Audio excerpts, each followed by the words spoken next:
નમસ્કાર મિત્રો, સ્વાગત છે આપનું જીકે ટુડે ગુજરાતીમાં।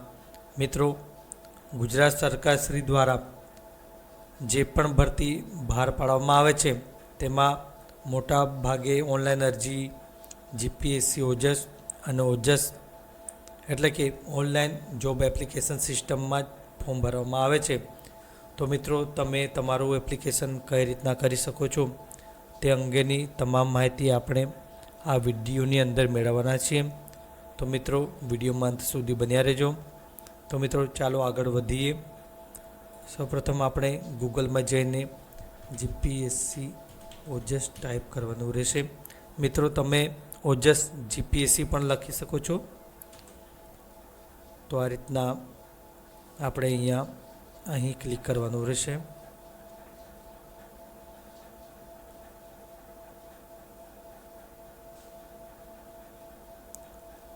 આવું હોમ પેજ ઓપન થશે। ત્યારબાદ મિત્રો આપણે ઓનલાઈન એપ્લિકેશન પર જવાનું રહેશે, જેમાં એપ્લાય।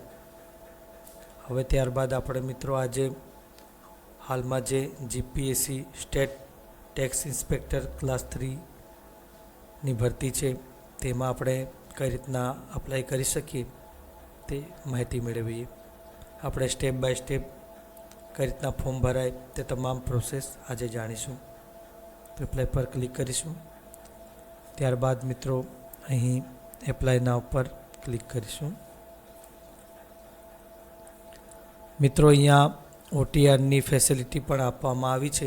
જો તમે પહેલાંથી ઓનલાઈન વન ટાઈમ રજિસ્ટ્રેશન કર્યું હોય તો તમે અહીં તમારો ઓટીઆર નંબર, બર્થ ડેટ નાખો અને એપ્લાય વિથ ઓટીઆર કરશો એટલે તમામ ડિટેલ ફોર્મમાં આવી જશે। આપણે અહીંયા સ્કીપ કરીએ છીએ। ત્યારબાદ મિત્રો આવી વિન્ડો આવશે, જે સૂચનાઓ તમારે વાંચી લેવાની રહેશે। દરેક ઉમેદવારે અરજી ફોર્મ ભર્યા બાદ ફોર્મ ડાઉનલોડ કરવું અને તેમાં પોતાનો ફોટો, સહી તેમજ અન્ય તમામ વિગતો યોગ્ય છે કે નહીં તેની ચકાસણી કરી લેવી। જો ફોર્મમાં ફોટો, સહી કે વિગતોમાં કોઈ ભૂલ કે ક્ષતિ જણાય તો એડિટ મેનુમાં જઈને જરૂરી સુધારા વધારા કરવા વિનંતી। અરજી કરવાની છેલ્લી તારીખ બાદ સુધારા અંગેની કોઈપણ વિનંતી ધ્યાને લેવામાં આવશે નહીં। તો ઓકે પર ક્લિક કરીશું। ત્યારબાદ આપણે મિત્રો સ્ટેપ બાય સ્ટેપ ફોર્મને ભરીશું। આપણે અહીંયા માત્ર પ્રોસેસ જાણવા માટે એપ્લિકેશન કરીએ છીએ મિત્રો। તો હાલમાં હું કોઈપણ એક નામ લખી દઉં છું।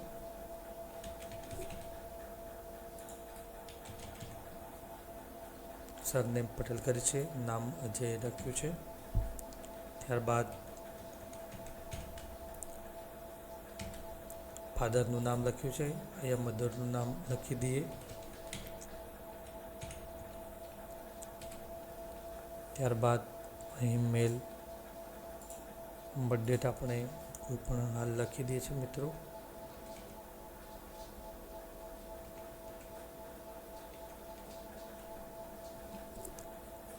અહીંયા તમારે જે સ્ટેટસ લાગતું હોય, મેરિડ હોય તો મેરિડ, અનમેરિડ હો તો અનમેરિડ અહીંયા સિલેક્ટ આપણે હાલમાં એક એસટી કેટેગરી લઈ લઈએ છીએ। ત્યારબાદ કાસ્ટ સર્ટી આપણે મિત્રો લખી દઈએ, કોઈ પણ એક તારીખ લખી દઈએ। અહીંયા જિલ્લો જે તમે રાજ્યમાંથી કઢાવેલ હોય એનું રાજ્ય લખવાનું રહેશે। ત્યારબાદ આપણે મિત્રો પ્રેઝન્ટ એડ્રેસ એટલે કે તમે જ્યાં રહેતા હો ત્યાંનું એડ્રેસ તમે લખી શકો છો। આપણે અહીંયા હાલ કોઈ પણ એક એડ્રેસ લખી દઈએ છીએ।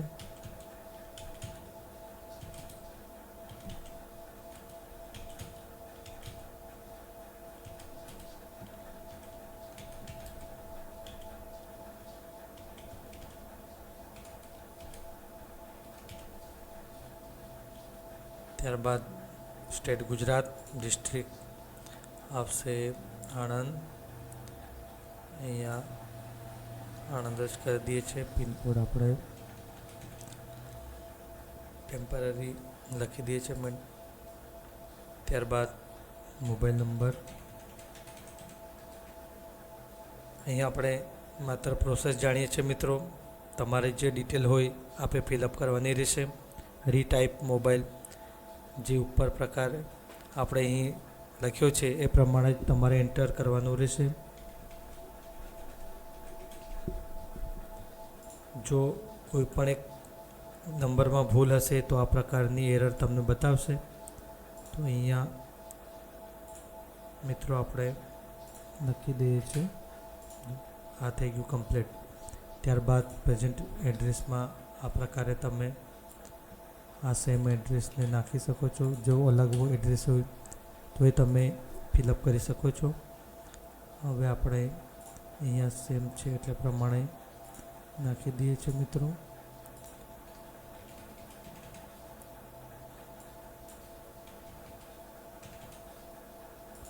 ઈમેલ આપણે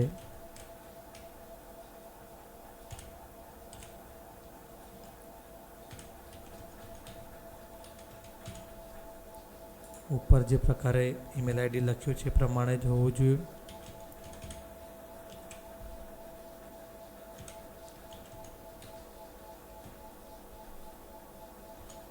મિત્રો અહીં જોઈ શકો છો તમે ખોટો ઈમેલ લખ્યો છે તો એરર આવે છે. તો ઉપર જે પ્રકારે તમારું ઈમેલ હોય એ જ સેમ ઈમેલ રીટાઈપ ઈમેલમાં લખવાનું રહેશે. આપણે લખી દઈએ છીએ વ્યવસ્થિત.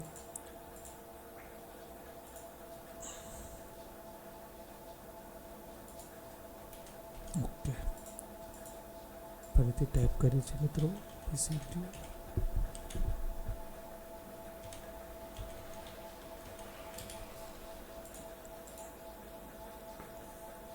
તો આ પ્રકારે ઈમેલ આપણે લખી દીધું છે. ત્યારબાદ નેશનાલિટી ઇન્ડિયન. શું તમે રમતગમતના વધારાના ગુણ મેળવવા લાયકાત ધરાવો છો? તો મિત્રો આપણી પાસે રમતગમતના સર્ટિફિકેટ હોય તો તમે યસ કરીને અહીં તમે જે સ્પોર્ટમાં હો એ સિલેક્ટ કરીને આગળ વધી શકો છો. અને આ પ્રકારે તમામ વિગત રમતમાં ભાગ લીધાનું વર્ષ, રમતનું પ્રમાણપત્ર આપનાર ફેડરેશન કે સત્તાધિકારીનું નામ, આટલી વિગત તમારે ફિલઅપ કરવાની થશે. આપણે અહીંયા નો કરીએ છીએ. ત્યારબાદ પર્સન વિથ ડિસેબિલિટી. જો આપ પીએચમાં આવતા હો તો યસ કરીને આપણે આ બધી ડિટેલ, તમારું group, certificate date, disability certificate number, સત્તાધિકારી, આ તમામ વિગતો આપણે ફિલઅપ કરવાની થાય છે, પરંતુ આપણે અહીંયા નો કરીએ છીએ. ત્યારબાદ do you need the facility the scribe. તો મિત્રો અહીં આપણને જરૂર નથી એટલે આપણે નો રાખીએ છીએ. ત્યારબાદ બેઝિક નોલેજ ઓફ કોમ્પ્યુટર તો યસ રાખીશું. અહીં લાગુ પડતું હોય તેમણે યસ કરવું, આપણે અહીંયા નો રાખીએ છીએ. એક સર્વિસમેન જો હોય તો યસ, આપણે અહીંયા નો રાખીએ છીએ. Currently working as Gujarat state government employ. જો તમે હાલમાં સરકારની કોઈ ઓફિસમાં નોકરી કરતા હો તો યસ કરી શકો છો. હાલમાં આપણે અહીંયા નો કરીએ છીએ. ત્યારબાદ એસએસસી સીટ નંબર આપણે અહીંયા ટેમ્પરરી કોઈ બી એક નંબર લખી દીધો છે મિત્રો. એ પ્રકારે અહીંયા પણ સેમ જ લખવાનું થશે.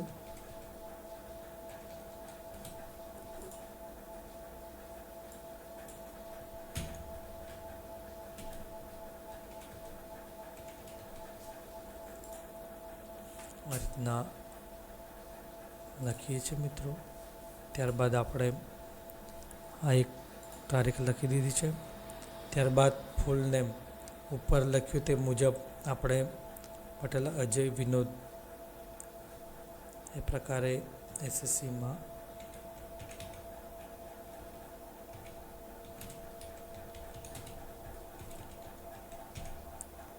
નામ લખવાનું છે. ત્યારબાદ અહીં બોર્ડ સિલેક્ટ કરવાનું છે. આટલી વિગત થઈ ગયા પછી તમારે લેંગ્વેજની ડિટેલ ભરવાની થશે, જેમાં ઇંગ્લિશ રીડ તો યસ, વાંચતા આવડતું હોય, લખતા આવડતું હોય અને બોલતા આવડતું તો ત્રણે ત્રણમાં તમારે ચેક કરવાનું રહેશે. ત્યારબાદ હિન્દીમાં રીડ વાંચો છો, લખતા આવડે છે, બોલતા આવડે છે. આ રીતના ગુજરાતીમાં પણ તમે કરી શકો છો. ત્યારબાદ અપલોડ ફોટોગ્રાફ કરવાનો છે મિત્રો, જેમાં તમે જોઈ શકો છો કે વ્હાઇટ બેકગ્રાઉન્ડવાળો પાસપોર્ટ સાઇઝનો ફોટોગ્રાફ જ અપલોડ કરવાનો રહેશે.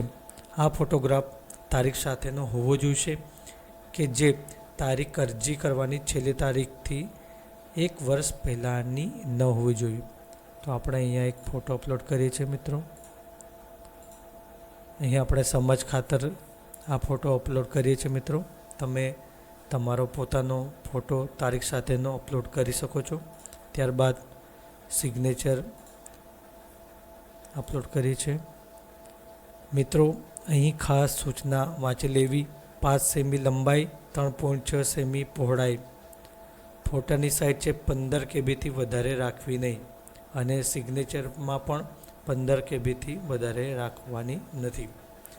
ત્યારબાદ મિત્રો શૈક્ષણિક એજ્યુકેશન ડિટેલ ભરવાની થશે, જેમાં જો તમે ગ્રેજ્યુએટ થયા હો તો ગ્રેજ્યુએટ, કાં તો ગ્રેજ્યુએટના છેલ્લા સેમેસ્ટર કે લાસ્ટ યરમાં હો તેની વિગત નાખવાની થશે. આપણે અહીંયા ગ્રેજ્યુએશનનું નાખીએ છીએ, 50% નાખી દઈએ છીએ મિત્રો. અહીંયા કોઈ એક ગ્રેડ પસંદ કરીએ છીએ, સેકન્ડ ક્લાસ. બોર્ડ તમે જે યુનિવર્સિટીમાં હો, માની લો કે આપણે MSUમાં છે તો એ પ્રકારે લખી શકાય. સ્ટેટ ગુજરાત. પાસિંગ વર્ષ તમે માની લો કે 2014 છે. ત્યારબાદ have you ever been debarred by GPSC or GSSSB or any other agency. તો મિત્રો અહીં કહેવા માંગે છે કે GPSC કે ગુજરાત ગૌણ સેવા પસંદગી મંડળ કે અન્ય કોઈ એજન્સી દ્વારા તમારા પર પ્રતિબંધ રાખવામાં આવેલ છે, તો આપણે નો રાખીશું મિત્રો. ત્યારબાદ અહીં ચેકમાં કરીને, તો મિત્રો હવે આપણે આ એપ્લિકેશનને સેવ કરીશું. તો મિત્રો આ પ્રકારે ડિટેલ આવી જશે. તમારે કોપી કરીને વર્ડની અંદર સેવ કરી લેવું. આ પ્રકારે તમે તમારું ફોર્મ સબમિટ કરી શકો છો. હવે આપણે ઓનલાઈન ફી અરજી નંબરને લઈને ઓનલાઈન ફી ભરવાની રહેશે.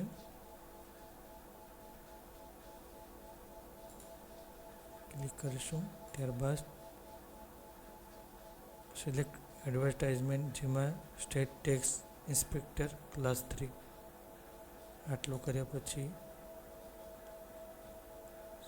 આપણે તમારો કન્ફર્મેશન નંબર લેવાનો રહેશે. ડેટ ઓફ બર્થ,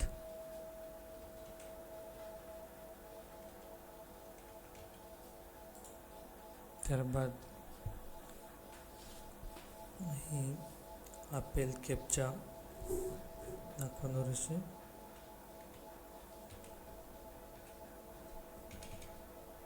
ત્યારબાદ ઓનલાઈન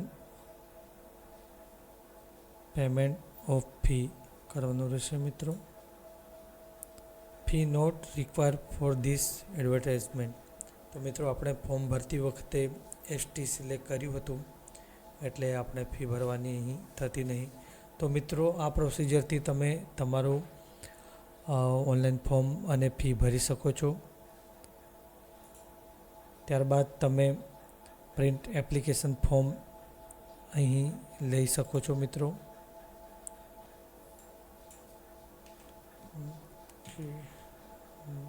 www.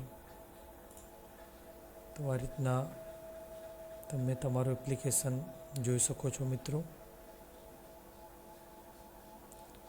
તો આ હતી ઓજસ, GPSC ઓજસમાં કઈ રીતના તમે ફોર્મ ભરી શકો. તો મિત્રો વિડીયો ગમ્યો હોય તો લાઈક અને શેર કરજો. અને ચેનલ પર નવા હો તો અમારી ચેનલને સબસ્ક્રાઈબ કરજો. આભાર.